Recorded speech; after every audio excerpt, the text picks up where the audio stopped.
यह एक सत्य और आंखों देखी घटना है। हमारा गांव गोंडा जिले में पड़ता है।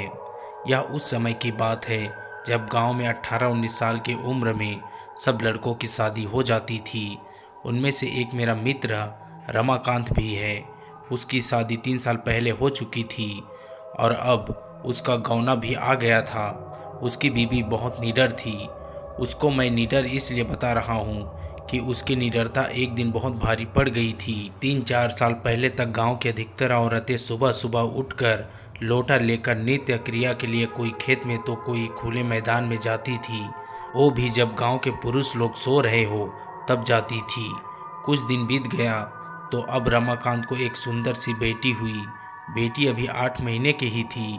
उस समय उसकी बीवी सुबह सुबह अकेले उठकर खेत में चली गई और अपने सासू माँ को या फिर अपनी जेठानी को भी नहीं जगाया। वह अकेले ही चली गई क्योंकि वह तो बहुत निडर थी। लेकिन उस समय वह ना तो हाथ में चक्कू और ना ही माचिस लिया। जिस घर को बच्चा पैदा होता है उसके 1 साल तक उस घर की औरत को बाहर अकेले नहीं भेजा जाता, वह भी सुबह सुबह बिना किसी को साथ लिए, क्योंकि उस औरत पे भूत प्रेत इन लोगों का शायद जल्दी पड़ता है। लेकिन वह अकेले गई थी। तभी वहाँ बेल का पेड़ लगा था। उस पर एक चुड़ैल घूम रही थी जो इसके साथ नहीं आना चाहती थी, लेकिन फिर भी वह आ गई। जब रमाकांत की औरत खेत से आई तो लोटा फेंककर पलंग पर बैठकर गाना गाने लगी। बगल में ही खाट पर लेटी हुई उसकी बच्ची जोर जोर से रो रही थी, लेकिन वह तो गाने में व्यस्त थी इसलिए उसे सुनाई नहीं दिया। इतना देखकर रमाकांत चिल्लाने लगा कि बेटी को उठाओ, क्या तुम्हें सुनाई नहीं दे रहा है कि वह रो रही है।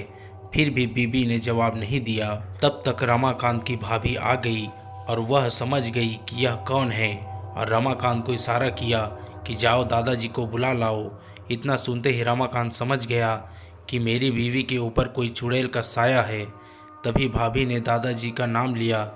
तब तो रमाकांत पलंग पर बैठकर दादागिरी की झाड़ने लगा और बोला कि तुम कौन हो, यहाँ पर क्यों आई हो, क्या तुम मुझसे शादी करना चाहती हो। तब तक गांव की कुछ औरतें और कुछ पुरुष मजा लेने के लिए इकट्ठा हो गए।